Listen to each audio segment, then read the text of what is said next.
Good evening, everyone. I'd like to welcome you to another of our Teleartworks lectures. But first, I want to say a little bit about who we are. This is the Atelier Flowerfield. We're a 501c3 not-for-profit organization. We offer art classes in a variety of different mediums, drawing, oil painting, watercolor, pastel. We also offer classes in graphic arts such as concept art and digital painting. So please check out our website, atelierflowerfield.org. We also offer free lectures, as is this one. We do that about once a month, and we have exhibitions. And our current exhibition is watercolors by Dennis Ponso. So please feel free to come. The gallery is open from 9 to 5, Monday through Saturday. Tonight, Randall Di Giuseppe, who is one of our instructors, is going to lecture on the Titans of the Renaissance. So that is Da Vinci, Michelangelo, and Raphael. And I would like to now hand over to Randall. And again, welcome.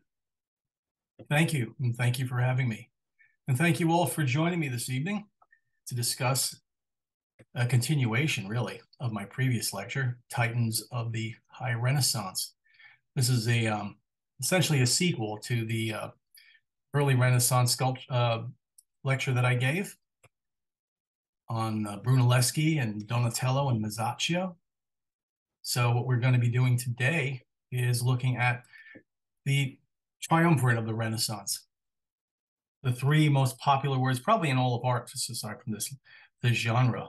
When we last spoke, we were talking about Florence, where the Renaissance actually started with Brunelleschi and Masaccio. Where we continue, just a little review here. Here's Florence. This is Italy in the 15th century. It's not the nationalized Italy that we know today. It was a division of city-states. Most of the focus in the last lecture was the Republic of Florence. And in this lecture, we will be looking at north of Florence, which is the Duchy of Milan, and then the Papal States in Rome. So you might remember from the last talk, these city-states were often at war with one another. There was a level of one-upsmanship that went beyond the military. Quite often they wanted to show each other up in the cultural arena as well. So they were looking for the best artists to exalt their civic pride. So we go away from Florence. We'll be looking at Milan for the first section of this lecture, and then focusing the next 2/3 of it in Rome. Now, we picked the High Renaissance in Italy. It's the end of the 1400s, leading into the first decade of the 1500s. I picked this because the three works we're going to be focusing on are done by the three most famous artists in the Western world. I call them the Triumvirate. Some will call them different things. But we're referring to Leonardo da Vinci, Michelangelo Buonarroti, Raphael Sanzio da Urbino, also known by their first names only. They've reached rock star status in our culture. When you think of Leonardo, Michelangelo, and Raphael, well, I'm not referring to these, as most people with a certain generation would think of. They had a massive output of work between the three artists. One evening is scarcely enough time to focus on all of this. So I thought it best that we focus on their three masterpieces that were all done within 20 years of each other. So we'll be looking at Leonardo's Last Supper, the first section of this talk. We'll have a brief introduction to his early life and what led to him to make this piece. We'll take a break and come back and do the Sistine ceiling, painted by Michelangelo. Have a brief intermission, and then follow up with the last third of the evening, talking about Raphael's School of Athens. Why I picked these works? Well, they're the most famous works that they've done. They're synonymous to the artist. When you mention the Last Supper, the first thing that comes to mind quite often is Leonardo, the School of Athens, Raphael, the Sistine ceiling, Michelangelo. So the first piece we're going to be looking at is by Leonardo da Vinci. I'll give you a brief history of Leonardo, part one of our lecture, his early life. So who was Leonardo da Vinci? What did he do? Well, the big question is, what didn't he do? He was a man of extensive interests. He was an artist, a painter, a draftsman, a designer, an engineer, a scientist, a musician, a composer, to name a few. And he embodied what we consider the Renaissance man today. This is a portrait that was done by a contemporary of his, one of the later ones, so this is rather accurate. This is what he looked like in 1515.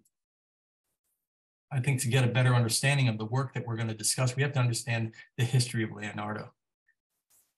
So he was born on April 15th, christened Leonardo di Piero da Vinci. He was born in the rural township of Vinci, basically a farm town about 15 to 20 miles west of Florence. His father, Ser Piero, was a notary, worked in the legal field. His mother, Caterina, was 16 years old and a servant. Leonardo was born out of wedlock. This is important to point out because in Florentine culture and law at the time, if you were born illegitimately, you were not permitted to study at the university or pursue law or pursue any of those endeavors. Your station in life was rather pigeonholed to being a tradesman.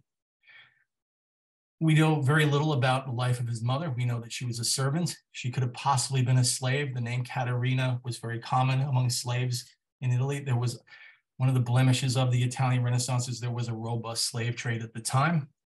So, but to be honest, it's solely speculatory. We simply don't know. He was raised by his grandfather and stepmother in Vinci. And he was given not a college education, because remember, he wasn't allowed to have that. He was given a more formal education to be a tradesman. In 1464, at the age of 12, his stepmother and the grandfather die, and he moves to Florence to live with his father. Shortly after, a curious thing happens. His father, knowing that Leonardo does not have the option to go into law or into higher education, makes a pitch to one of his clients, who was a great artist, sculptor, and painter named Andrea del Verrocchio, and asks if he would take his son on as an apprentice. And he accepts, which is a very unusual thing, but I guess that Leonardo's father realized that his opportunities were limited. And despite the limited education Leonardo had, he was an excellent student. He was curious all the time. He was constantly learning. And this relationship with Verrocchio would prove to be a pivotal point in Leonardo's life, because it turned out that Verrocchio and Leonardo really hit it off, because Verrocchio was a polymath. He had interests in everything. He looked at Leonardo as a younger version of himself. He had a curious mind. He was heavy into the sciences and the humanities and art. He wanted to see how art and science can be interlinked, and they were learning a lot of things together. And he took Leonardo under his wing for 7 to 8 years. And Leonardo absorbed everything like a sponge. He became, despite his lack of a formal education, a student of the world. He was curious about how everything worked out, how water affected masses and how wind affected forms, and biomechanics and human proportion and classical learning. All of this stuff he just couldn't get enough of it. This is the earliest drawing we have by Leonardo da Vinci. He was 21. It's a landscape study. Gives you an idea of his early form sense. Not entirely sure. I think this is a posthumous signature here. This handwriting is more in Leonardo's style. You might not notice this, but he had this curious cursive where he would write backwards in Italian and Latin. And this was because he was left-handed, and he was concerned about smudging the ink. And he kept very rigorous notes. So this is an early painting, 1470s, with Verrocchio, Tobias and the Angel. Most of this is done by Verrocchio, but this is acknowledged to be Leonardo's first ever painting. This little dog here behind the angel. And this is something to point out. Leonardo had an infatuation with curly hair, and dogs weren't an exception, but he just loved the texture of hair. He was also a master draftsman. He took drawing very, very seriously. He did not see drawing as a subordinate to painting. He saw it as the foundation of painting. If you couldn't draw, you couldn't paint. That was his belief. This is an example of a drawing study he did for one of his paintings, which is absolutely marvelous. It's charcoal. There's some wash and some white chalk. He might notice he has this incredible facility with the charcoal to create these soft turning curves and contours, very misty. There's not these subtle, well, there's not these abrupt lines. This was a technique that he referred to as sfumato, which means smoky. And he uses it throughout a lot of his drawings, like this Madonna with Saint Anne cartoon. You see that he actually mixes in the charcoal with the white to create these optical mixing techniques. But these very delicate, soft turns where there's almost no discernible lines to create this three-dimensional form that's just kind of coming out of the two-dimensional picture plane. Phenomenal. This is one of my favorite drawings. This is a study he did for one of his Madonna paintings. This drawing is at the Metropolitan Museum of Art. I've been blessed enough to see this up close. I've studied it dozens of times. It's red chalk and white chalk and black chalk. And you might notice this, but he uses his scientific wherewithal to create something called optical mixing, which is a technique where you use different colors to create the illusion of the color. So this eye is not blue. It's actually black mixed with white. But the way our eye vibrates when we look at it, it almost looks like it's a blue eye. So Leonardo's establishing himself as a professional artist in Florence at this time. He has this reputation, unfortunately, of not finishing projects. In fact, he's notorious for it. There's some question as to whether or not he had ADD or dyslexia. He would get into a project, sign the contract, go halfway through, and then leave it incomplete. And this drove his clients insane. He was an ideas man. And he got into some trouble. He'd even been taken to court by a group of friars for an incomplete piece, which shows at the Uffizi, the Adoration of the Magi. But he ends up doing this quite a bit, and it creates a reputation that's not good. He does portraits. Some of those were finished. In fact, I should point out that he has only about 15 paintings that survive that are accredited to him. 4 of those are incomplete. With a man of his genius and talent, it's not a lot of work that survives, mostly his notes. By 1482, he's looking for a career change. The political landscape of Florence is starting to get unstable, and he heads to Milan to serve the head of Milan, who was the regent and then ultimately the Duke of Milan, named Ludovico Sforza, to become his chief architect and engineer. He pitches him about the idea of protecting Milan under French invasion, which is a serious threat. There's Ludovico Sforza. He's the Duke. A man who loved art, was notoriously ruthless with dissidents and his enemies, and it was good to be on his good side. And Leonardo went under his wing to become his chief engineer. He also did other things like stage design and costume design.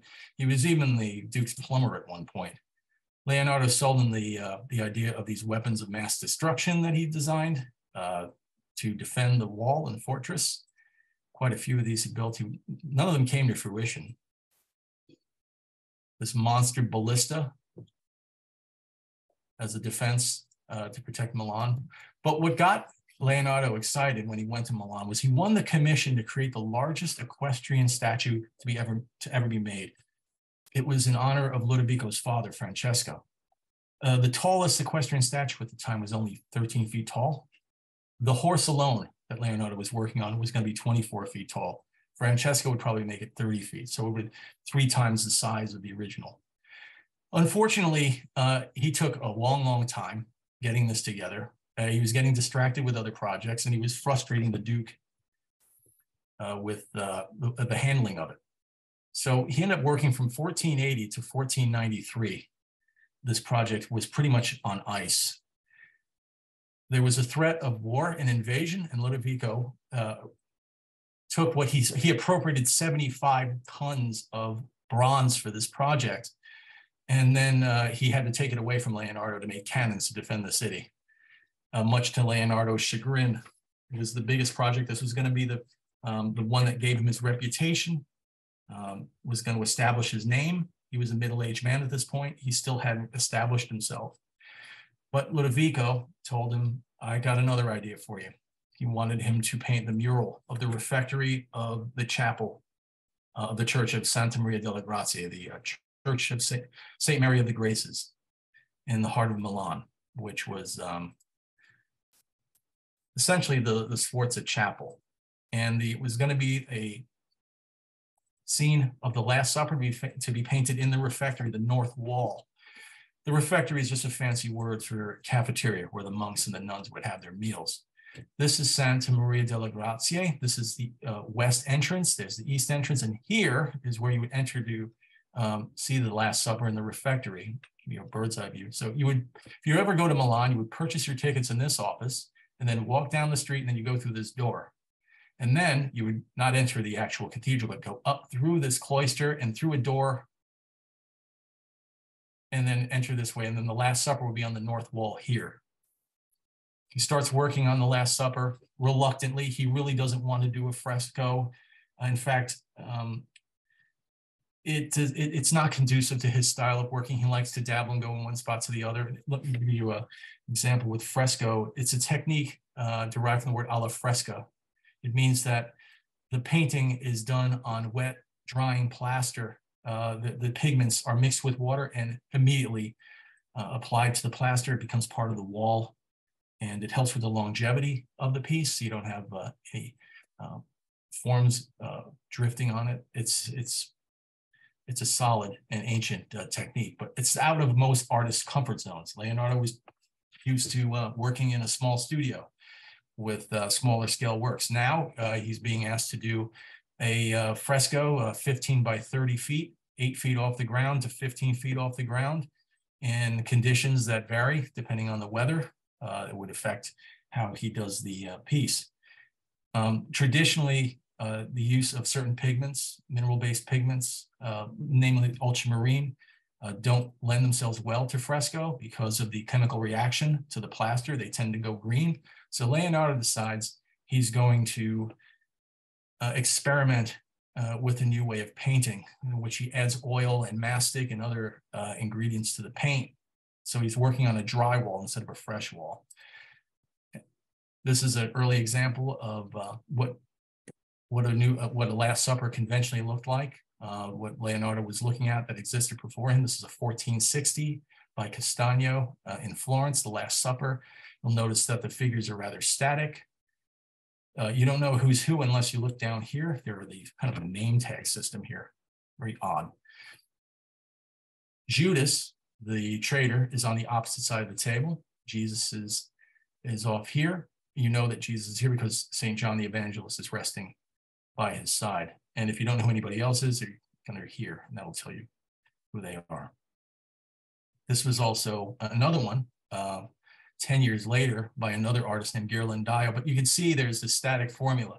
So you have these haloed saints, so you know who the saints are, and then there'll be some icon or something explaining who they are, and then Judas on the other side. It's strange, but this piece is almost subordinate to the architecture. It's almost like this, look at all this beautiful masonry and craft work, and then, oh, by the way, there's a Last Supper going on. I like the cat here. I think it's a pretty interesting touch. So what Leonardo does is he studies these pre-existing Last Suppers and completely goes in a different trajectory. He's obsessed with hand gestures. He's going to break off from this, and I'll show you the piece in a moment. This is a study he does for St. John the Evangelist's hands, folding in sorrow. He completes the Last Supper. On and off, he worked on it for 3 years. There were quite a few complaints from the monks and nuns about the stench of the mediums and the thinners he was using while they were trying to eat. But he ended up coming up with a beautiful end product here. So this is what the end product looked like, or at least what's left of it. The thing about the Last Supper, I must point out, is it's an endangered work of art. In fact, it's on life support. It's been abused, knocked down, restored so many times. One could argue that There's less of the actual painting and more restoration, but this is what we see when you walk into the refectory. So this is the north wall. You enter in from the right side. Some of you may be asking right away, what's the deal with the door? Well, some genius monks in their infinite wisdom in the 1650s wanted to make a shortcut through the refectory into the cloister adjacent. So they just took a pickaxe and some hammers to the wall. They weren't gentle about it. Nobody's fessed up to it because they know the damage that was caused and the reputations that would be ruined. Should point out here too, what makes this different about the other Last Suppers. Well, you have the Ludovico Sforza crests in these roundels here, the crest of the Father and his sons. And we're looking at a very different composition of the Last Supper compared to the other ones. So we'll get a better view here. So what we're looking at is the remaining paint. Because I should point out that Leonardo's attempt to make this a pseudo oil painting proved to be disastrous. The paint almost started flaking immediately after he finished painting this. And it's been the bane of many restorers' existences for the past 500 years. But this is where we are this is the most recent restoration. I wanted to show you how this is broken down. You might notice in comparison to the other two, a strict adherence to one point perspective. This is an anachronistic setting in a stately Italian dining hall. In the back, if you were to knock the wall out from the refectory, you would see the northern hills from Milan and then the Alps in the back. So there's the Italian countryside, which obviously Jesus and the apostles didn't exist in. You might notice that on these sides here are tapestries, 4 on each side. 3 doors in between that lead to other chambers or closets. I wanted to point out that the door here that's now this window is hermetically sealed. This was the illusionary light source that creates this illusion. He wanted to create almost a continuation of the room. As you can see, there's this play on the light. So the official light sources originally were coming from here that would create this raking light, created those illusory shadows. This is the scale of the Last Supper. Again, this 29 feet across, 15 feet high. The base of it is 8 feet off the ground. So even from a distance, you're still pretty high up. But even so, it still works. It still seems to, I'm not sure how he came up with this beautiful formula to do this, but it works no matter where you're coming from. And remember how this is laid out. The entrance is on the east window, so you enter this way. What's happening here is a depiction of the Gospel according to John, his explanation of the Last Supper at a specific moment in time. Now remember the static Castagno and Ghirlandaio Last Suppers, where everybody's kind of lost in their own thing. Here, you notice Jesus is opening his mouth. He's saying to them, quoting from the Bible, "Verily, verily, I say unto you, one of you will betray me tonight." And it almost detonates this activity, these reactions, these individual reactions from all of the apostles on each side. So you have this balanced triangle in the middle of Jesus, who's the dead center, the vanishing point, meaning where all of these orthogonals converge, is at the temple of Jesus. And then you're seeing these 12 apostles are broken out into groups, 4 groups of 3. You're going to see this throughout. There's 3 closets, there's 4 tapestries. There's a rhythm here. Remember, Leonardo was a musician as well. He had this belief that you can create a harmonic balance, even of visual music, so to speak, so that there's symmetry on either side. So you'll notice that there are no name tags on these. Leonardo, well, this is one of the earliest replicas, copies done in 1520 by Gian Pietretto. This is now in England, but this was used as a reliable source. This is the earliest. So we get to see what was on the table and who was what. There are additions. He adds these halos, but they weren't part of the original painting. You know, it's Judas traditionally does not have a halo because he's the traitor. The center of the fresco is right at the temple of Jesus, and he lays this out by It's clever, but he finds the dead center of the wall. He pulled the cord laced with charcoal, taut, and they would pluck it like a bowstring, and it would hit the wall and create these lines. So there was a nail right there in Jesus's temple, and that was the center and the point of focus in this piece. In fact, the nail hole still exists right here. You can see it. We know who's who from their reactions. The friars in the refectory would know who they were by their by their gestures. Leonardo was obsessed with what he called dumb poetry. The artist had the responsibility of conveying what a certain person was doing or thinking or expressing through their hands and then their facial expressions. So you have this somber Jesus, and then you're breaking down these 4 groups of the 12 apostles. When you enter the refectory, the first thing you see, cleverly enough, is Jesus staring down at you and offering you the bread, part of the Eucharist, the bread and wine. Off to the right, this is how we know who Judas is. He's reaching for a piece of bread, and Judas is reaching with his left hand. We know this is Judas because he's holding a money bag, and he's knocking over a salt cellar, which was a bad omen. We also know it's Judas because Leonardo used inexpensive blue. He would not use ultramarine when he painted Judas, curiously enough. He's also immersed in shadow. He's also the lowest of the apostles along these horizon lines here. And according to the Bible, whoever reached for the bread that Jesus offered would be the traitor. So this is the drama that's playing out here. This character here is St. John the Evangelist, the youngest of the apostles. There's been some speculation, especially with the Da Vinci Code, that this was actually Mary. It's not. There's a lot of, unfortunately, it's a lot of fun, but there's a lot of shoddy scholarship that went into the explanation in the Da Vinci Code about the purpose of this. St. John the Evangelist is always shown with a red robe and blue garb. Mary is always shown wearing a red garb and an ultramarine blue robe. What's happening here, according to the book of John, is that the evangelist wakes up from a slumber while all this is going on. Peter is asking him to ask Jesus who is going to be the traitor. This is actually mentioned in the book of John, this reaction. We know this is Peter because of this symbolization here. He's holding a knife. Peter would cut the ear of a servant of the high priest that tried to abduct Jesus. He tried to prevent the abduction. Here's another highlight of Judas reaching, and he's reaching with his left hand, which was something that was considered improper etiquette.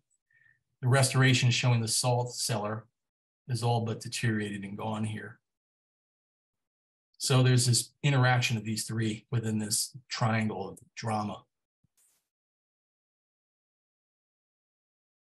The knife that's used to cut the servant's ear later on in the evening is also pointing at St. Bartholomew, who's also known to have martyred by getting his skin flayed off. So there's the symbolism there.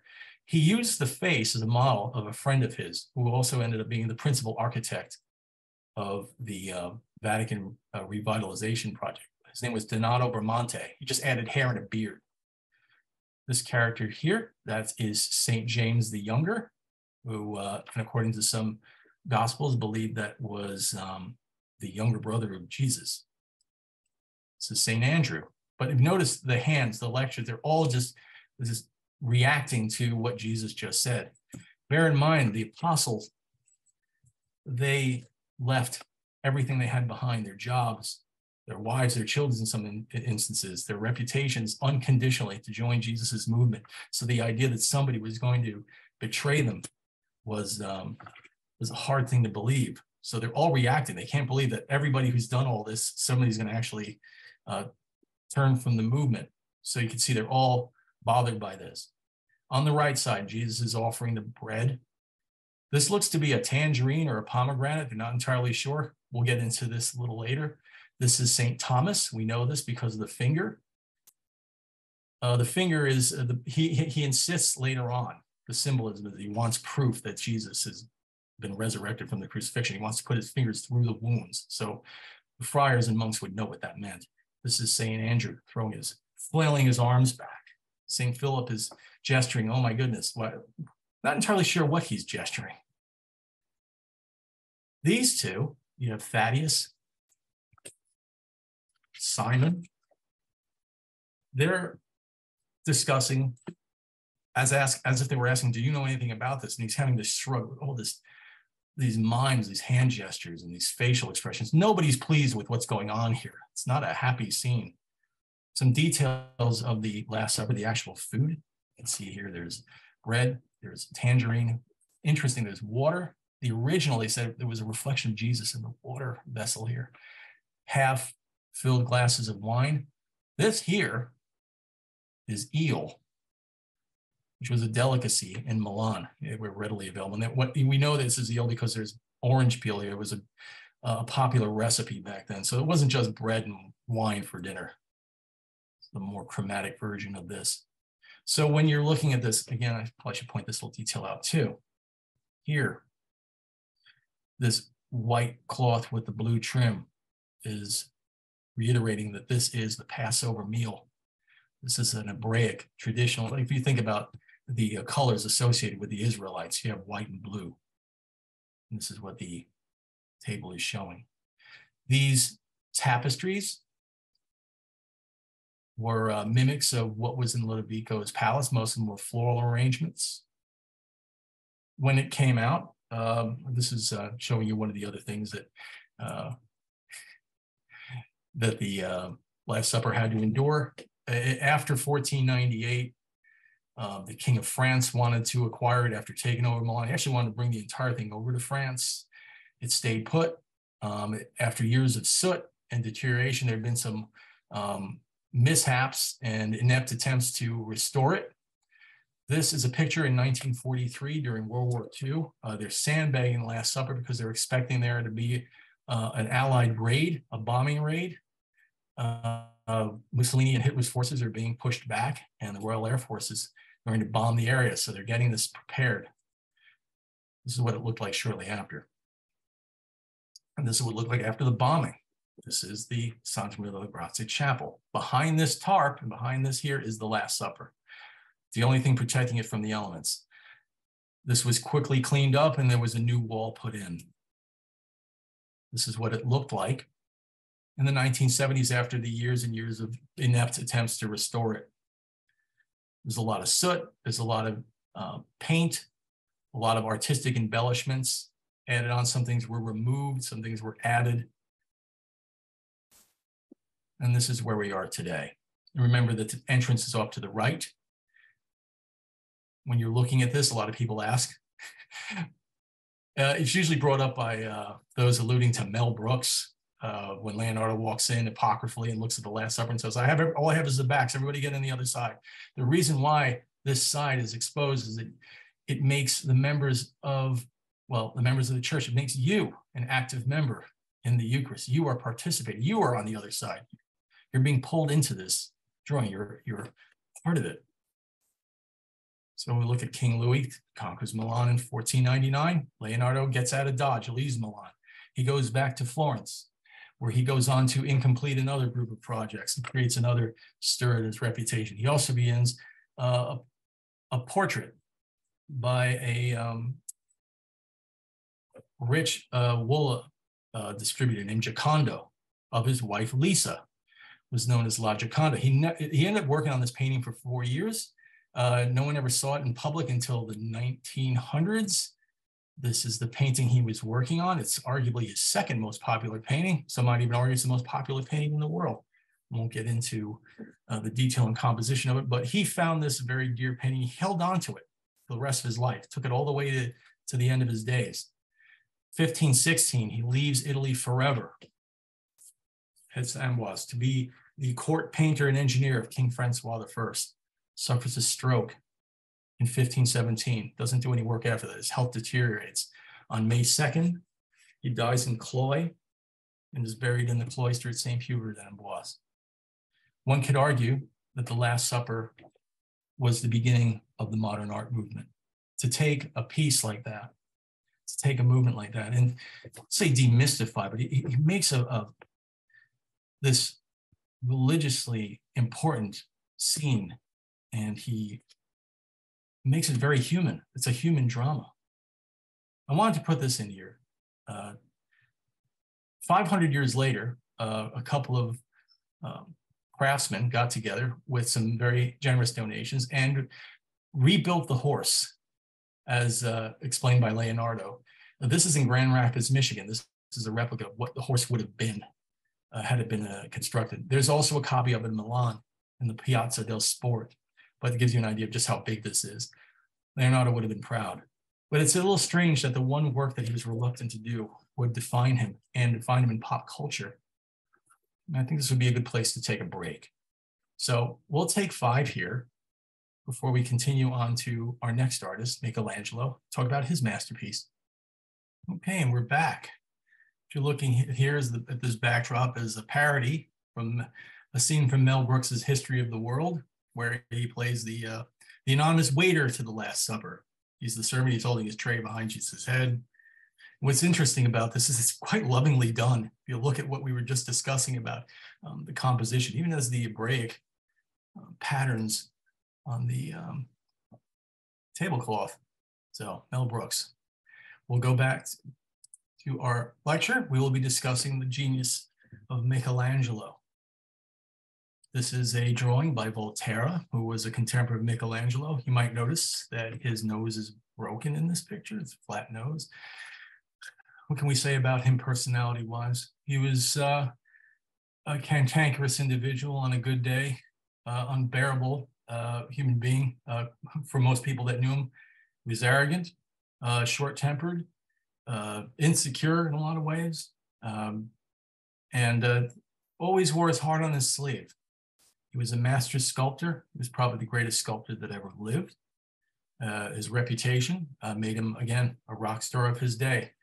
His work was in such demand that even the Emperor of the Ottoman Empire wanted to hire him, until the Pope Julius II put the kibosh on that. We'll start with the early stage of his life before we go into his masterpiece, the Sistine Ceiling. He was born on March 6, 1475 in Caprese, which is another rural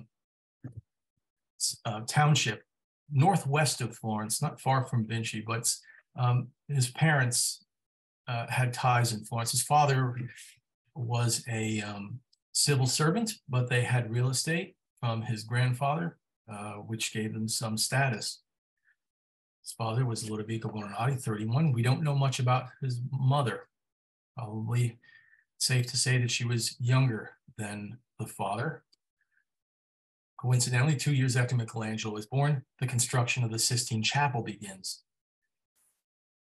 1481, at the age of 6, Michelangelo experiences his mother.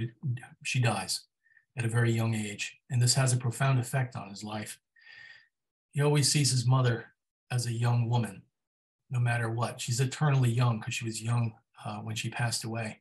And some people think that that's an autobiographical concept that he uses in the Pietà, one of his master sculptures that's at the Vatican Museum. You ever walk in to the main aisle, you turn right, you will see the chapel of the Pietà. You'll notice that Mary, even though she's 15 or 16 years Jesus' senior, is holding the dead Christ, who is probably 33 years old here, and she is considerably younger than him, because no matter what happens, she's pure, she's young, unsullied, and that's how Michelangelo saw his mom. In 1485, he attends formal training in school to become a man of, I wouldn't say the nobility, but of status. He tells his father that he doesn't like doing that. In fact, he's sick of the 9-to-5 grind. He doesn't want to do it. He wants to be an artist. He wants to be a sculptor. And unlike Leonardo's father, Michelangelo's dad did not take kindly to this. In fact, it's said by his brothers that Michelangelo's dad was so angered by his announcement that he beat him until he couldn't beat him anymore. Michelangelo was stubborn and determined, and it didn't matter. And his father resigned to the fact that his son was going to be an apprentice. He ends up becoming an apprentice in Florence for the painter Domenico Ghirlandaio. We showed his Last Supper from 1490 in the previous portion of this.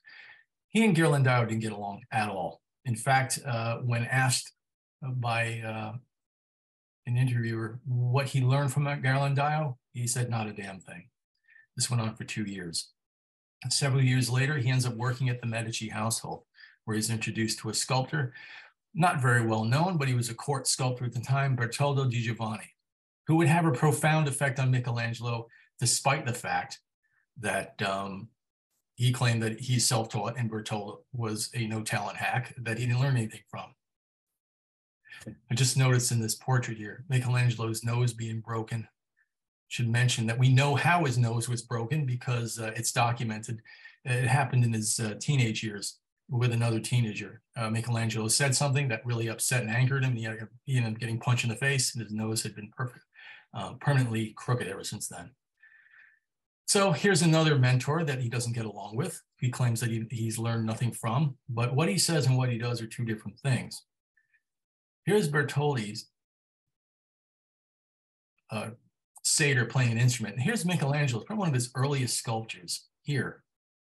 Same, he clearly derived that from this sculpture. It's a single piece of marble. It's one of his early works. Not sure what happened to the hand, but it's pretty clear that he had some contact with this piece. This was done 20 years prior. This is in 1490. If you look a little closer, it looks like he grows up and becomes a grown-up or a very muscular adolescent later on, and he creates this masterpiece. It's 16 feet tall, of the hero of the Old Testament, David. The original sculpture was to go inside the facade of the Santa Maria del Fiore, the Duomo, or was it the baptistry? I think it was the Campanile just next to it, but it was going to be a public work that was on the outside. Now it's forever housed in this Galleria.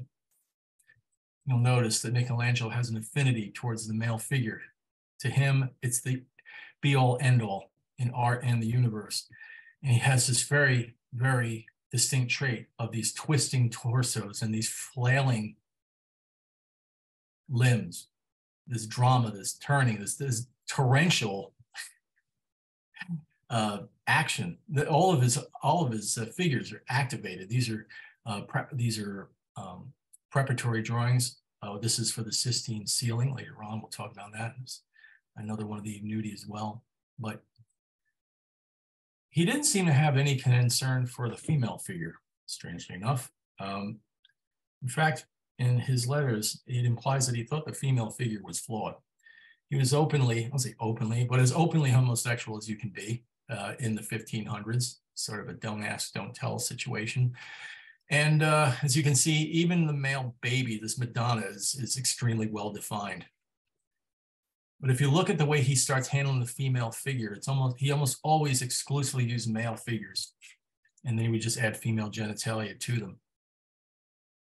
He completes the sculpture David in 1504. He is principally a sculptor. He does some painting projects, but by and large, he's known to be a sculptor.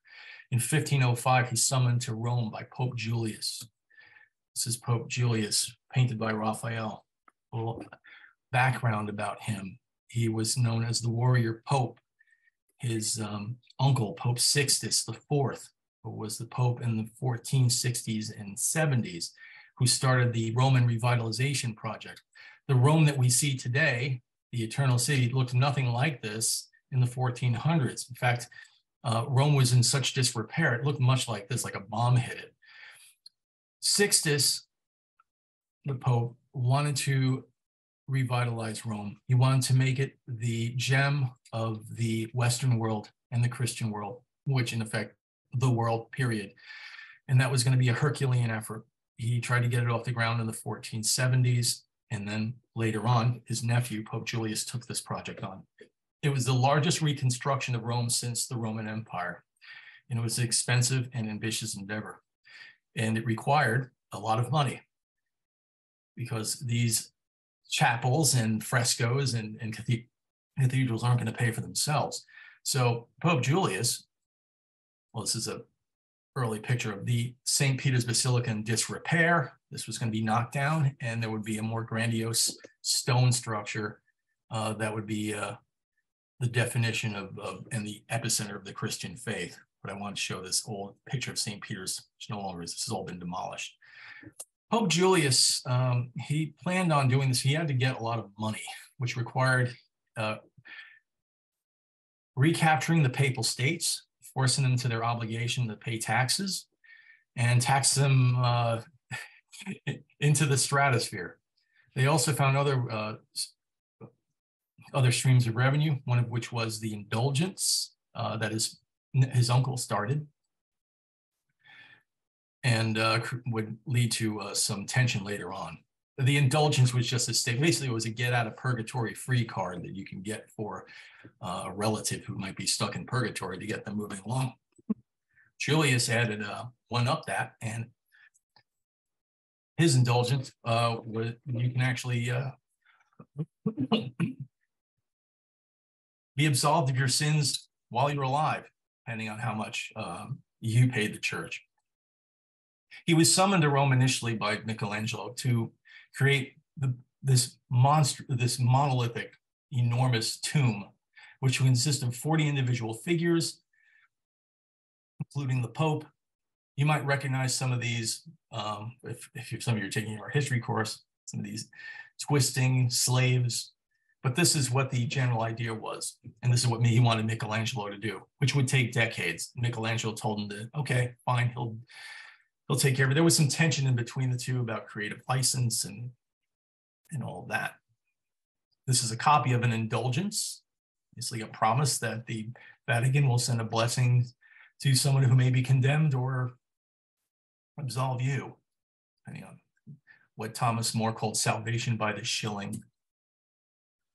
He goes back to Florence to work on procuring the marble required for the tomb. But then in 1508, Pope Julius sends him back to Rome because the construction of the Sistine Chapel is officially complete. This was completed, actually, rather, it was complete for a while. It was built in 1477, started construction in 1477, and was finished in 1480. But Julius wants to go one up. This structure was their depiction, according to the Bible, a reconstruction of the the Temple of Babylon to spec. It is about 130 feet long, 70 feet high, and 45 feet across. It looks like a rampart or a fort because it functioned in that way, in that manner as well. The walls are very thick. Pope Julius was a victim of some of the uprisings in Rome. Not everybody was happy with him being Pope. So this is a fortified chapel where a lot of the business was being done. And he wanted to get it redecorated. So this is Rome today. This is the entrance to the east. There's the Western Dome. And just off to the north, here is the Sistine Chapel. You enter the Sistine Chapel by going through the Vatican Museum, which is the entrance is way up here off the frame. And then you go down the corridors. You have a choice to either go fast track to the chapel and enter through the eastern entrance, or go through the Pope's private apartments to see the Raphaels, which we'll discuss later. And you enter in through here. Here's a line that you can expect when you go there. So get there early and be selective of the day. So this is, oh, by the way, this line here going to the Vatican Museum, this is just a part of it. It actually goes, there's a turn here and it continues. This is what the Sistine Chapel looked like before Michelangelo was commissioned. There was an artist whose name escapes me at the moment, but can't blame me, who had an original fresco that was done in 1480. It was just this star pattern, just yellow and white stars, and these areas were left blank. Pope Julius wanted Michelangelo to paint this entire Sistine ceiling. And Michelangelo, being the personality he was, told him, he didn't politely decline. He did it in a Michelangelo way, told him to get lost. And he was very open about it and very public about it. And very few people got away with talking to the Pope like that. He said, I want nothing to do with this project. This is absolutely insane. First off, and the Pope was bringing this, oh yeah, I want you to do a fresco. Michelangelo's like, I'm not schooled in frescoes. He did some small paintings that were made for some clients, but by and large, he wanted Michelangelo, he insists on Michelangelo to paint this project. And Michelangelo resisted to the very end. Pope Julius went as far as to bribe him, to blackmail him, to cajole him. Ultimately, Michelangelo capitulated and decided to take on this monstrosity. Now, if you look, this is the eastern entrance. This is where you come in. And if you notice, the apex from the floor is 68 feet off the ground, 40 feet wide.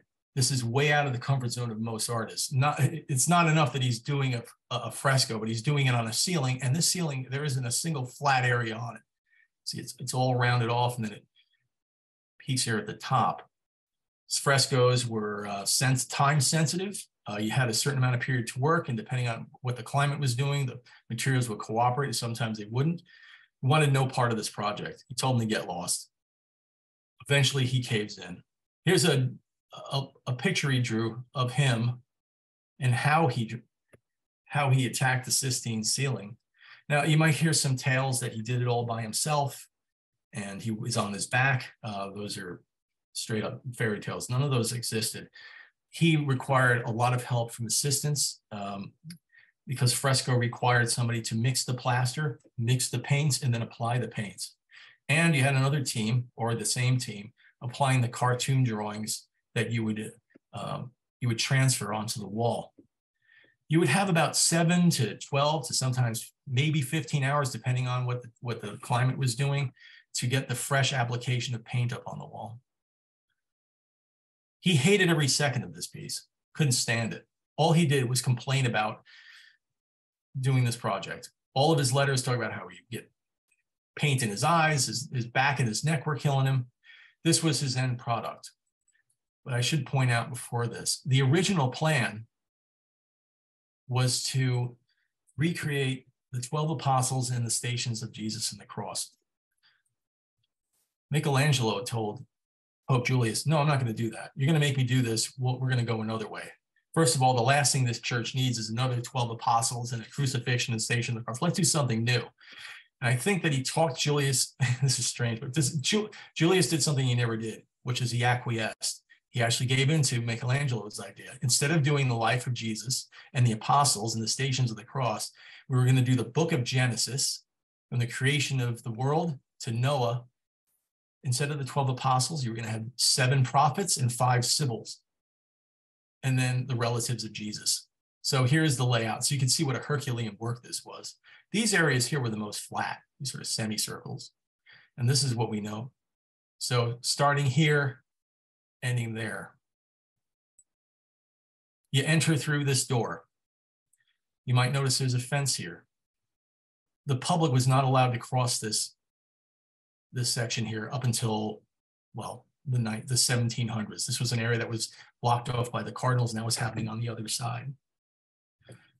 But this is what the final project looked like.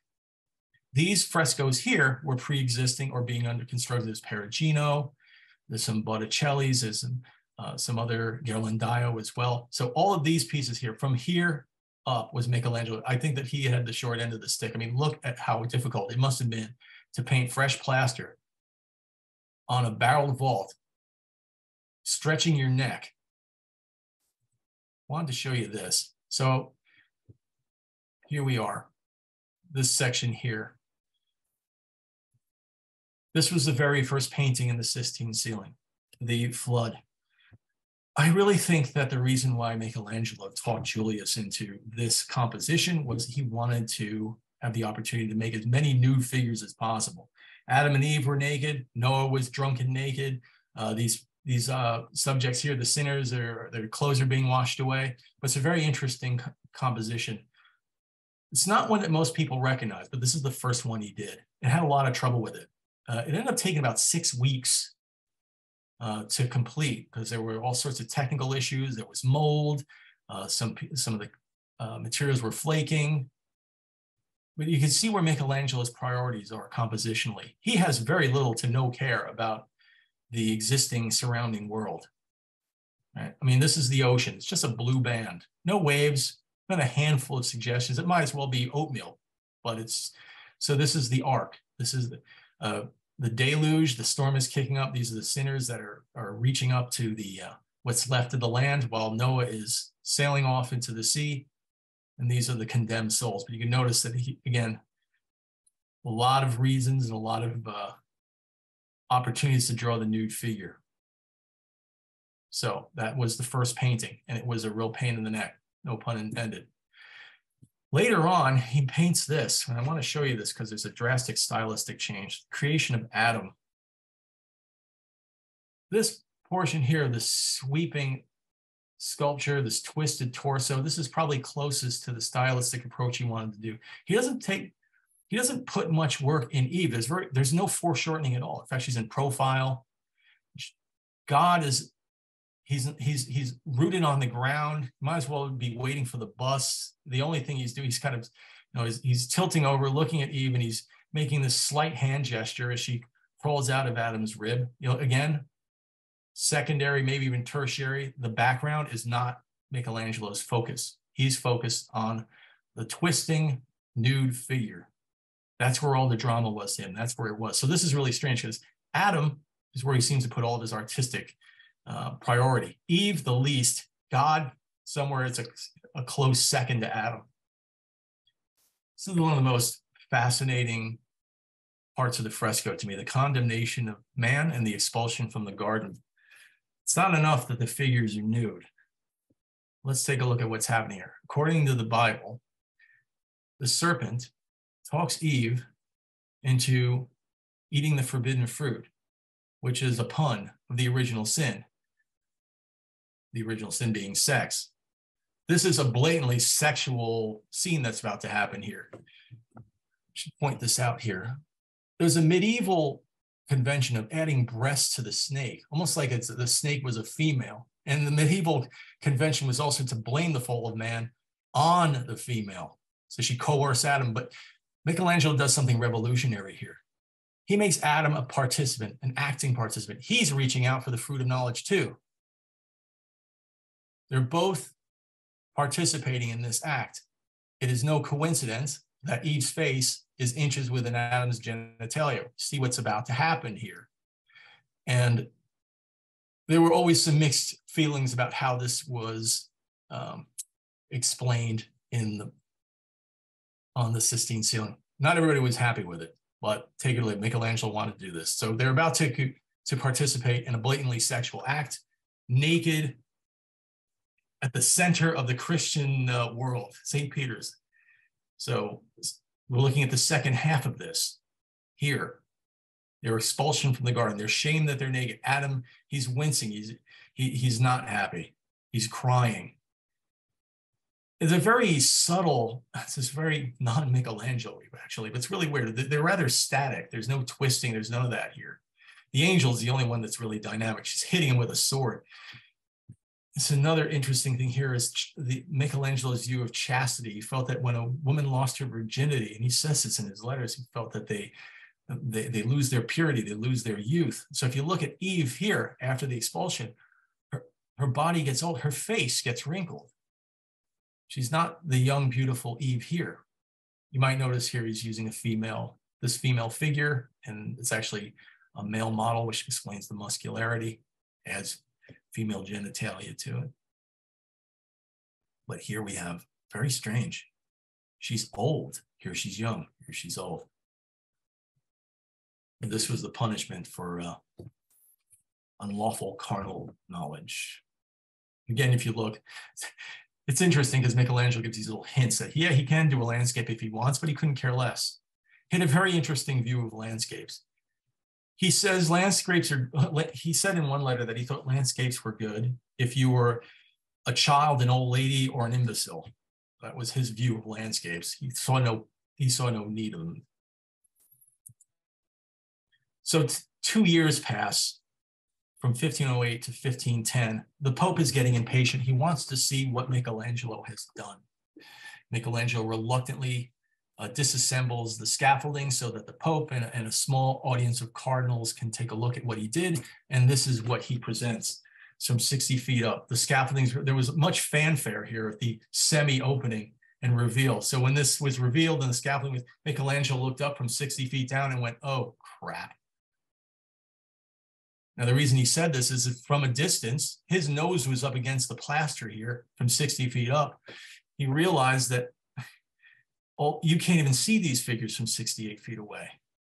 And they're not gesticulating, and they're not making these bold gestures where you can get some idea of what's even going on. There's the drunkenness of Noah. There's the sacrifice of Noah. And this is the deluge that we showed earlier. And this is the expulsion. So this is as far as he went from this point. You're going to see a drastic stylistic change from this point forward. Michelangelo notices that these figures are too small and they're too static. From this point moving forward, every figure is going to be monumentously large because you're 60 feet away. The west ceiling is completed in 1512, a total of 4 years. So you see the stylistic difference between these two. There's never more than 2 figures in any scene, and they are large and they are dramatic. You have the Libyan Sibyl. You have a prophet, relatives of Jesus, Jonah, and the big fish, and these ignudi that are surrounding you. So you're seeing it. Look at just the stark difference between these two, there and here. You see the evolution of Michelangelo's painting style change right before your eyes. When you look toward the west, this is an amazing accomplishment. Bear in mind that this vault it's inclining toward the viewer. He creates the illusion of Jonah, the prophet, leaning back into this space that's coming toward you.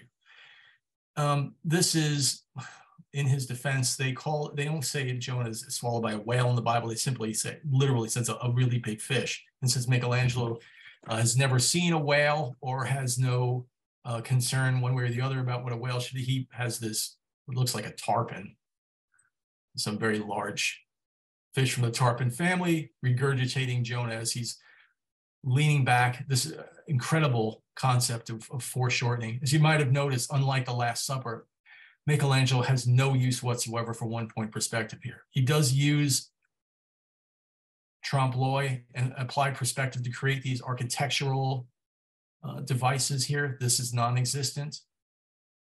This is, well, these were all painted in.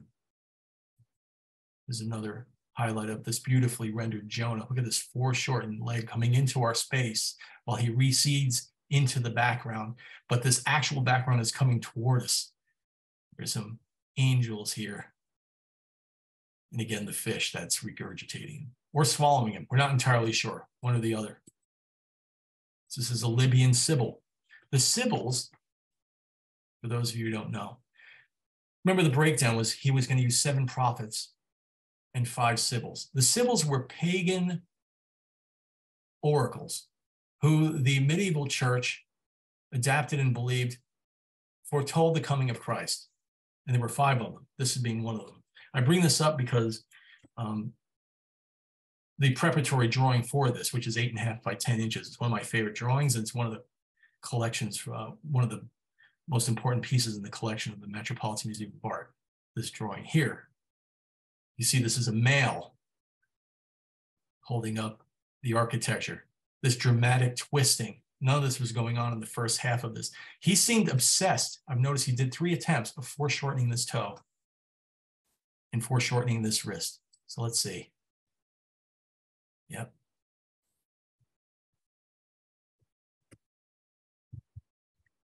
Another section of God creating the sun and the moon. Another perspectival, applied perspective achievement in foreshortening. Here, remember, this is the very, very top of the Sistine Chapel. You don't get any higher than this. The space is coming towards you in either direction. God is pointing towards the sun with his foreshortened hand.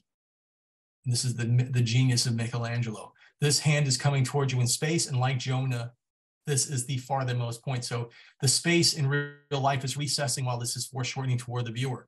The space is coming toward the viewer, and this hand's recessing into the illusionary distance as you create. So as you notice, this is a huge difference between God creating Eve and God creating the sun and the moon. And this is a very interesting adaptation. Not Jesus, but God moves along here. So this is before and after. He moves on to create the earth. And for whatever reason, I think it's Michelangelo just being a smart aleck. This is the first and probably only depiction of art of God's derriere back here. And it's beautifully done. And look at this gorgeous foreshortened hand as it's coming into the space, and this recessed hand going into the distance. Again, reiterating what the illusion is on this side. Pretty amazing. And a slight hint of a landscape here. wanted to point this out. This is this preparatory drawing that was blown up to scale to create the creation of Adam. Now, this is the post-restoration. Adam is about 10 feet long from toe to head. And from 60 feet away, God creating Adam, God's finger looks to be touching. But if you look again, they're not. There's a very psychological drama coming here. It says they never truly touch. They may look like they touch, but they don't. There's a separation between the existence of God and man. And it's never reconciled except through the church. In the back here are the heavenly hosts, these arbitrary angels behind God's cloak. Michelangelo, and this is a very strong argument lately, but does a very clever statement here, an allusion, what's going on here. Let me get back here. If you look again at the shape of this is a profile of a human brain. It's upper lobe, your middle lobe, the spinal cord, the cerebellum. If you squint, you can see it. The anatomy of the brain. Look again. God coming out of the brain. What is Michelangelo saying about God and his place in our world and where God comes from? This is a very profound piece. And some of you may never have seen this before, but yes, look again. Look at the anatomy. I don't think this is a coincidence at all. And from a distance, someone who may study anatomy may notice this. This is the last painting he does in this section. This is God separating the light from the dark. And I show this to you because it shows a dramatic difference from the flood. This twisting torso of God, foreshortened, you're looking up at him as there's this storm of activity. His body's moving this way, his torso here, this one's twisting this way with the clouds and the storms here. It's said that Michelangelo finished this one particular portion in one day. On the opposite side, this is a far cry for, when you consider the 6 weeks it took to do this. So you can see the stylistic changes that occur from this point forward. Michelangelo evolved as this piece evolved and made one of the greatest pieces in Western art. Now, when it was done in 1512, Pope Julius looked at it and said, I don't think it's done. Michelangelo's like, what do you mean it's not done? It's totally done. He said, look at the prophets. He said, what about the prophets? He said they need some gold leaf, gold trim along their clothes. Like, why would I do that? First of all, I'm not going back up there. The scaffolding's already taken down. I've already spent 4 years, 50 feet, 60 feet off the ground. I'm not going to add gold leaf to the prophets. And Pope Julius said, but the prophets look poor. And Michelangelo's response was, because they are poor. Eventually, the Pope gave in and left it alone. And this has been one of the most visited, most recognized masterpieces in Western art.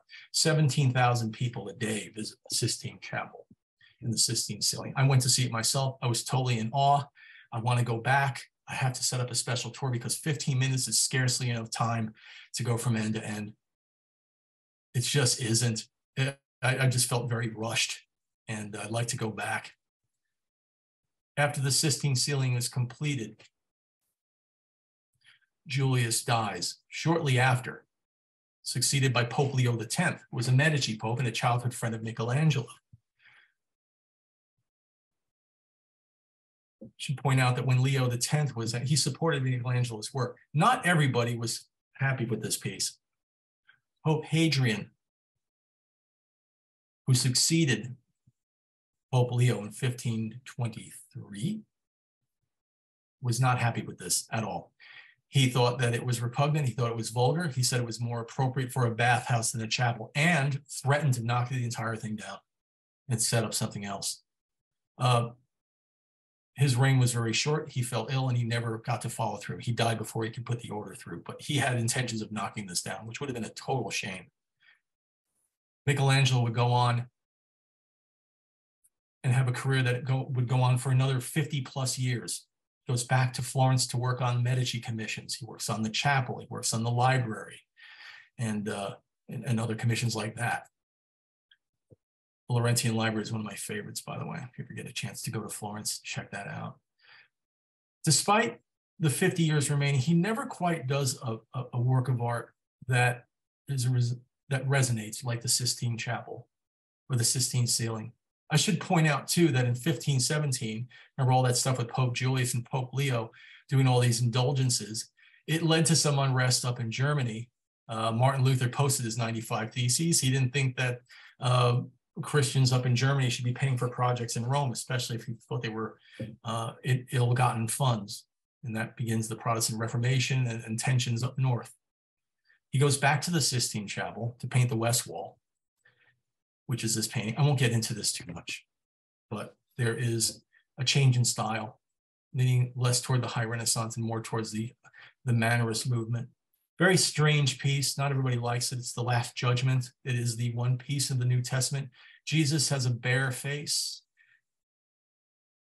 The body of Hercules, the face of Apollo. Here the condemned on the left, the blessed on the right. See the Charon, the ferryman, and the demons are pushing the condemned in there. And interestingly enough, there's a self-portrait here. St. Bartholomew is holding his flayed skin. And the skin here, if you look closely, I wish I had to zoom up with this. It's Michelangelo's face. He completes Pope Julius's tomb.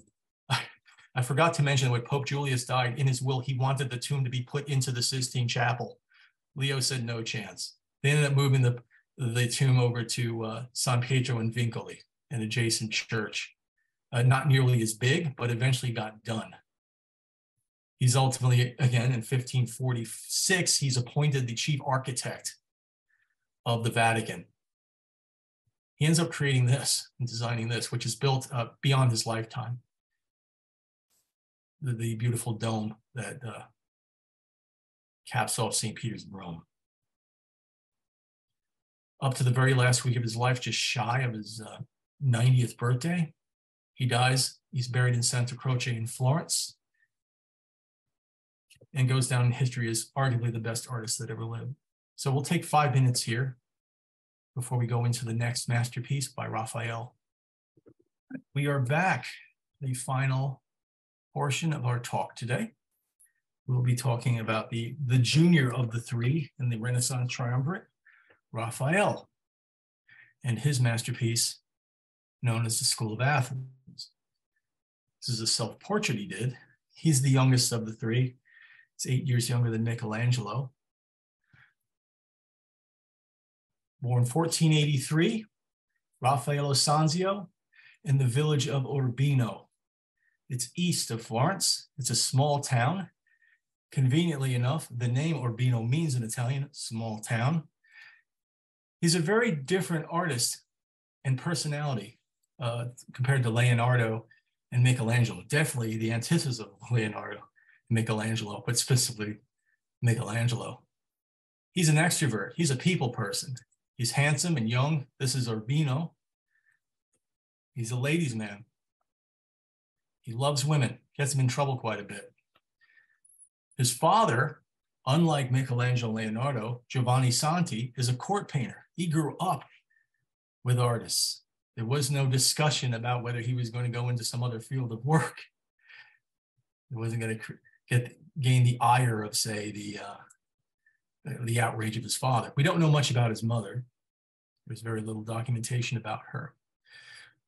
But he's exposed to painting right away.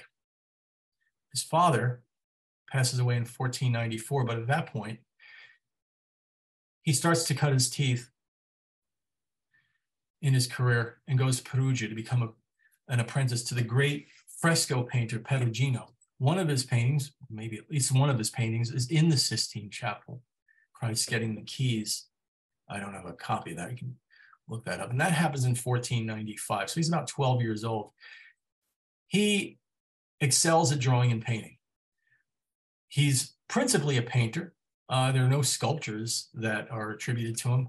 He's an excellent draftsman, and he's very familiar with the logistics of building a fresco. This is an altarpiece he made. This is the first painting that's attributed to Raphael, the Resurrection. You get to see some traces of his genius early on. It's amazing how early on you can see an artist's form sense. He's a very young man when he does this. Later on, when you compare this to the Transfiguration, you see the artistic and emotional and theological maturity that he has, technical maturity. So this is the first painting that's attributed to Raphael. He's creating quite a name for himself. He sets out on his own, moves to Florence, where he opens his own studio and takes on students. He makes a killing on these unique for the time, these Madonna and child paintings. This is the Alba Madonna and Child, a beautiful painting. You could see to some extent he may have seen the Doni Tondo, which I don't have a copy of. Michelangelo did a round piece for a banker, because you see a lot of the dynamics here, but the use of color and rhythm and the separation of light and dark and that delicate turn of the skin tones. He would end up making a number of these. It's another Mary. This would be something that he would be known for, his passive and beautiful young Madonnas, Marys, and these jovial Jesus and St. John the Baptist children running about who are like a pair of squirrels running around the tree. Not everybody was happy with this. Some people looked at Mary, they thought it was a bit scandalous. They thought she was, this is this low cut, almost sexualized view that some people some artists considered his work to be a little too sexually arousing in nature. So he would make a total of 17 Madonna and child paintings in Florence, but he was starting to establish his reputation as a wonderful painter. Of all of the three artists, we have more Raphael works in the United States than any other artist, quite a few pieces. We only have one painting by Leonardo, and that's the Giovanna da Vinci at the National Gallery. It's a 12 by 12 inch painting, but it's worth going there. Let's take a look. This is a preparatory drawing for this Madonna. This is at the Metropolitan Museum of Art. I've been fortunate enough to see this a number of times. When I get a chance with my students, I pull them out so they can look at this drawing and see his approach. I should point out that one of the things that all three artists have in common, this is peculiar, every single artist that we talked about today, Michelangelo, Leonardo, and Raphael, were all left-handed. I think that's pretty much where the commonality ends.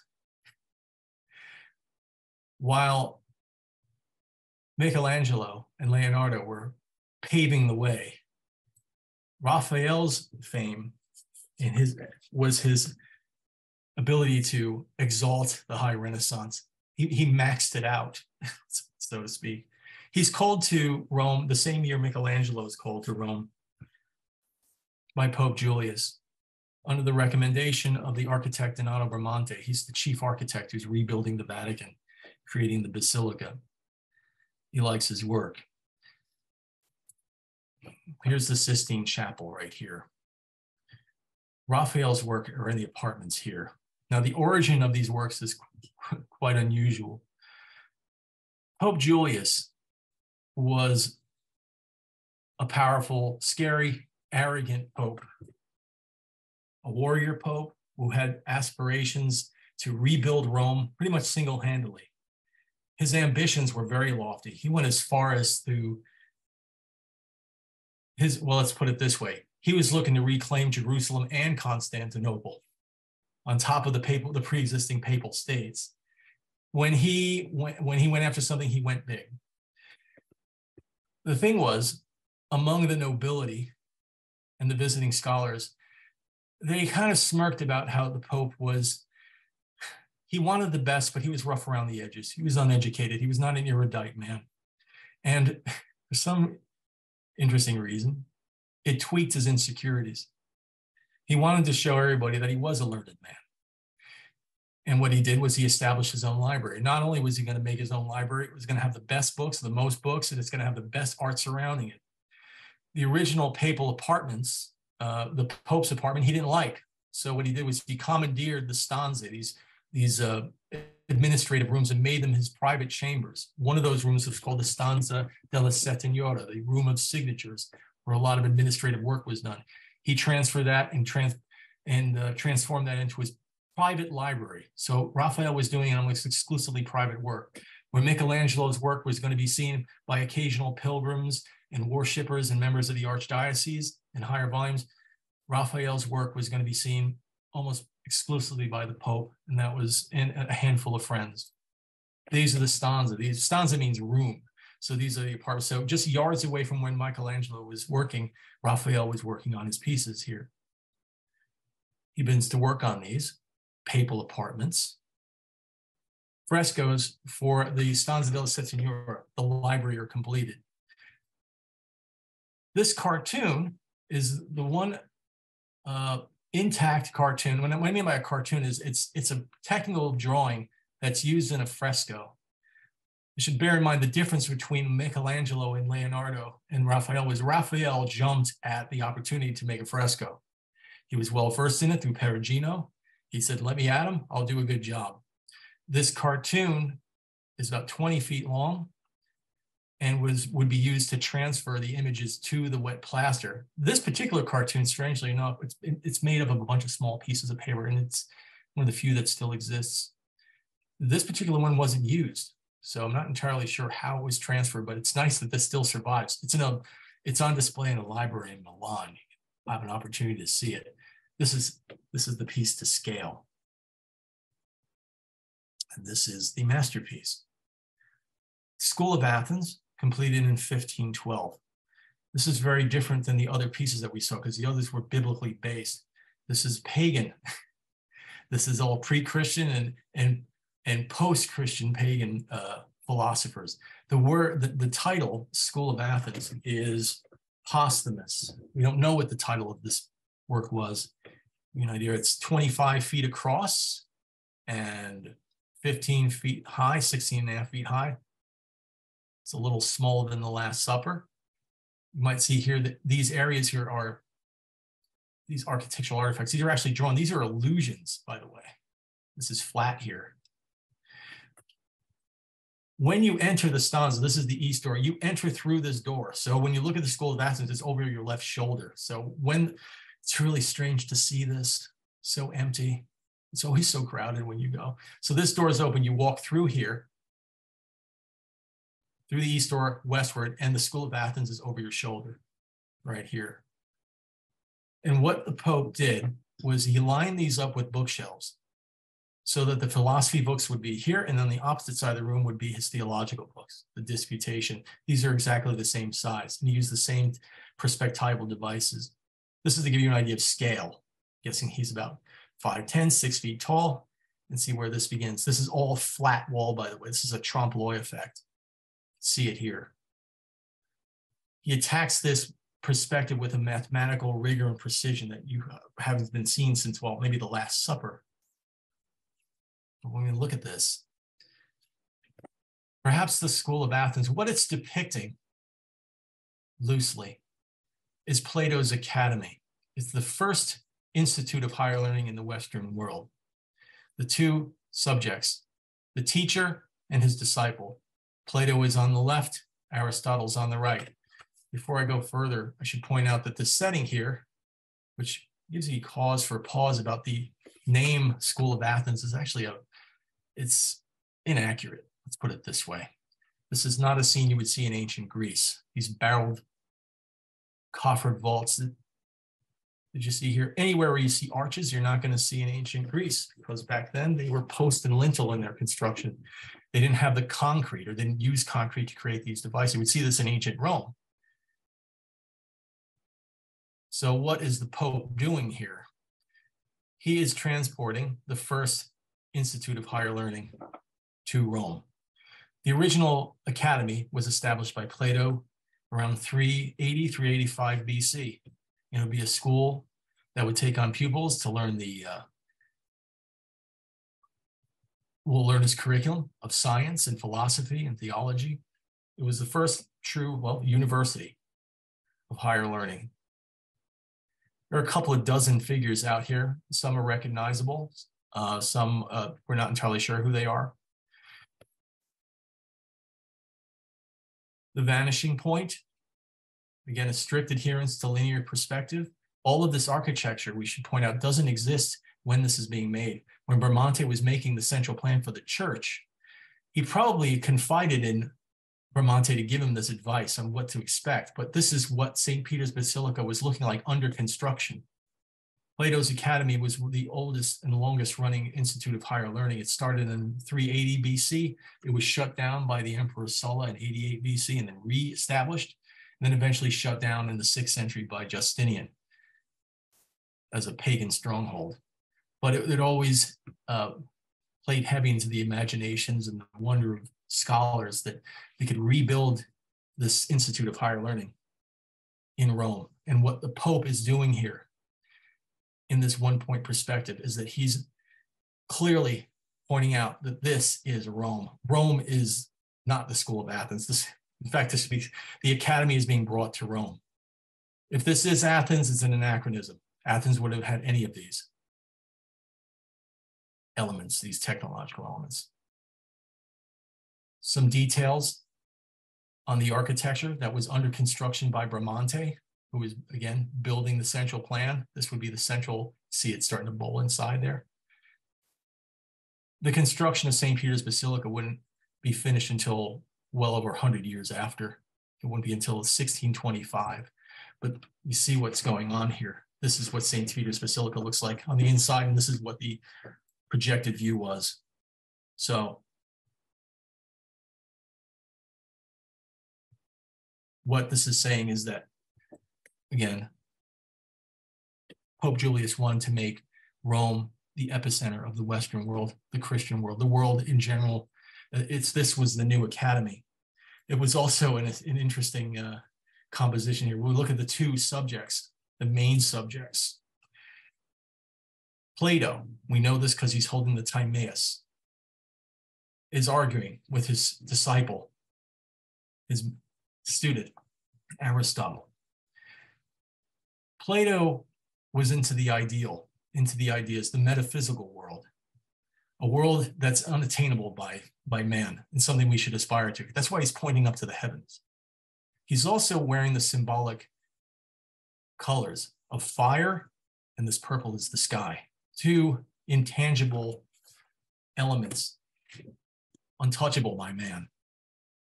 Aristotle is wearing the colors of water and earth.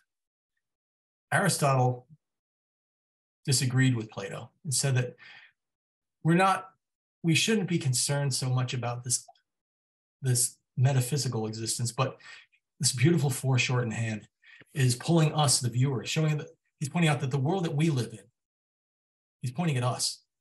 The tangible world is what's important, the material world, and that's where we should prioritize. The face here, by the way, is Leonardo da Vinci, whom he met through Bramante, and had a relatively good relationship. This is the ultimate irony, because Plato banned artists from his republic. He considered them charlatans and deceivers and arbiters of lies. So it's a little odd that it would go full circle, that Leonardo da Vinci would be portraying an anti-art philosopher. We're not entirely sure who portrayed Aristotle here. This composition is split into two camps: the ethereal and the metaphysical, and then the practical and earthly on this side. And there are a couple of ways that these are benchmarked. This is Apollo, the god of music, poetry, and the sun. This is Athena, the god of war and wisdom, more earthly matters.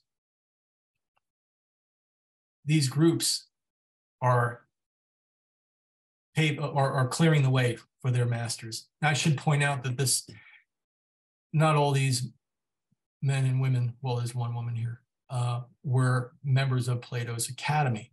These scholars range from 300 BC to 12th century AD. The point is this is an institute of higher learning. And this is the left side. And this is probably the way the Pope categorized the books on this side. These were the Platonic pieces. This is Pythagoras, surrounded by his students. This is Averroes. This is a Muslim. This is very interesting. When a Muslim philosopher mathematician is added to this work. Here's Socrates, who is the teacher of Plato. This, some people claim, is Alexander the Great. I don't think it was. Alexander the Great was in Aristotle's camp. This may be Alcibiades on this side. On the right side, we see more practical philosophers. Euclid, the master of geometry. Oh, I wanted to show this here before I forget. This character here. This is Hypatia, the only female philosopher in the school of Athens, and she's the only subject that looks directly at the viewer. Hypatia was a mathematician, a philosopher, a scientist, and a brief member at the academy, and she's right here. To the right are the Aristotelians. Here is Euclid, the geometry master, portrayed by his friend Bramante. To the right is Ptolemy, and to the left is Zoroaster. Here's the highlight of Bramante leaning forward.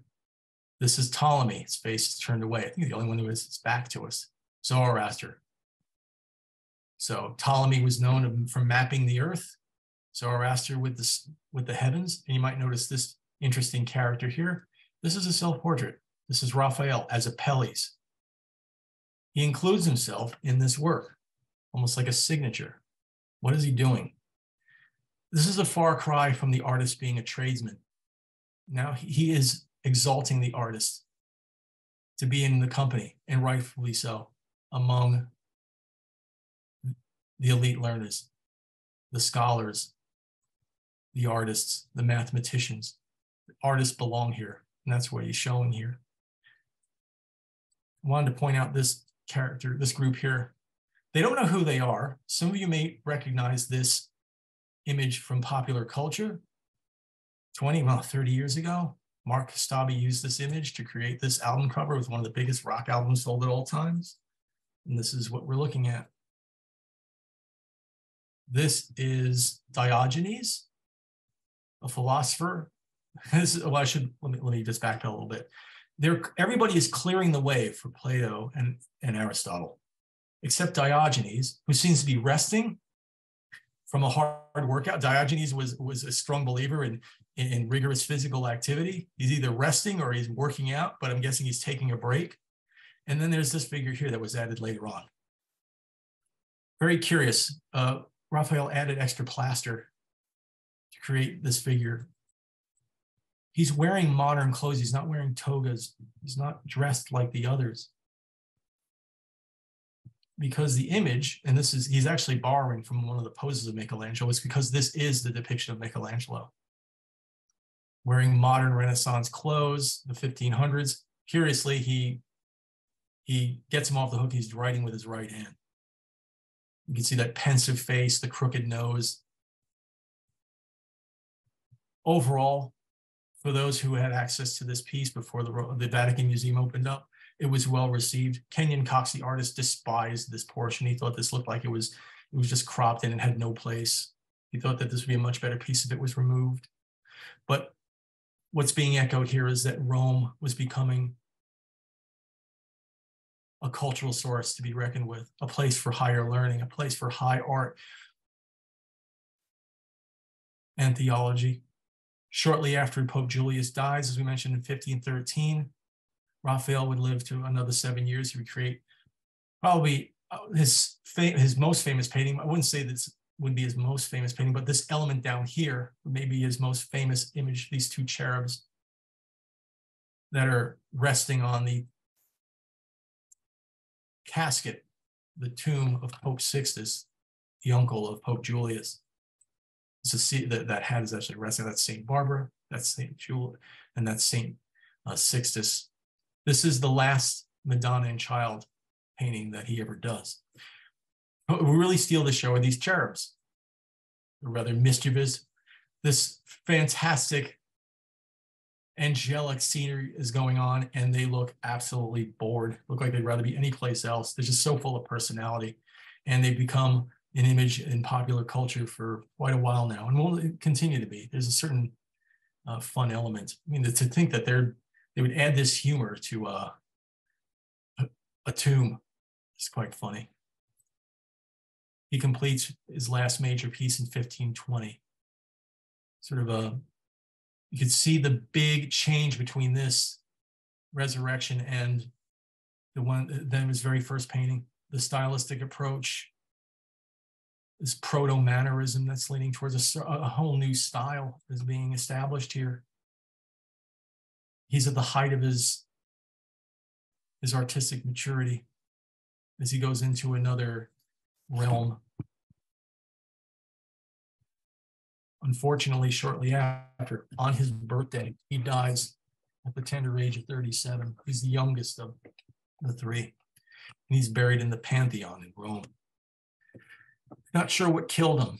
Vasari claims it was a night of debauchery. He was a people person. He had an entourage. It would drive Michelangelo nuts when they would walk by. His charms were completely lost on Michelangelo. Michelangelo didn't like Raphael. He thought he was a no-talent hack that had no originality. But I guess in Michelangelo's circles, that would be a compliment. But what these three artists did was essentially put a stamp on the pinnacle of the High Renaissance.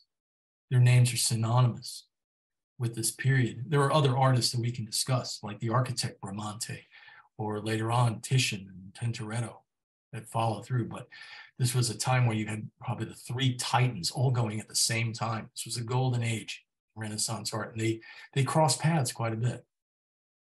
It's nice to see. And I hope you have a better appreciation for this. Hopefully you get a chance to visit these places, because one of the reasons why I picked these pieces is that they were created in the spaces in which, well, they reside in the places where they were created. They're not moved, and they serve the very same purpose. So it's something to explore. Put this on your bucket list. Definitely check out these three pieces if you get a chance. And thank you for joining me tonight. And if you have any questions, I'm available to answer them. So if you have any questions, please put them in the chat room, and we will answer them. I'll give everyone a minute or two to see if you do have any questions you want to ask. I'm sure there are some.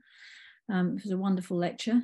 So we'll give it a minute or two, see if anyone does have anything to say. And it can be a question or a comment, doesn't matter.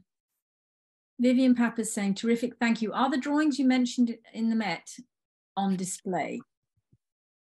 The drawings at the Met are in the drawing vault.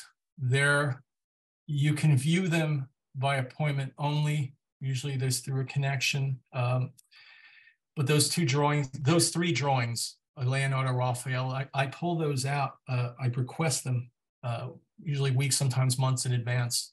Quite often they're on loan, but when they're not, they are available in the Metropolitan Drawing Archives, the drawing room. You need to reach out to the drawing director, who I believe is Mary Zuber. She may have moved on. It's been a while since COVID, since I've done a talk, but there's just something about seeing those drawings up front. It inspires, it depresses some artists because they feel like they won't attain it, but I look at it, it inspires me to work harder. And I always encourage my students to go see them. But yes, those three individual drawings are at the Metropolitan Museum and they're part of their permanent collection. They're not on display unless it's for a special exhibition or if they're on loan. Thank you for joining us this evening.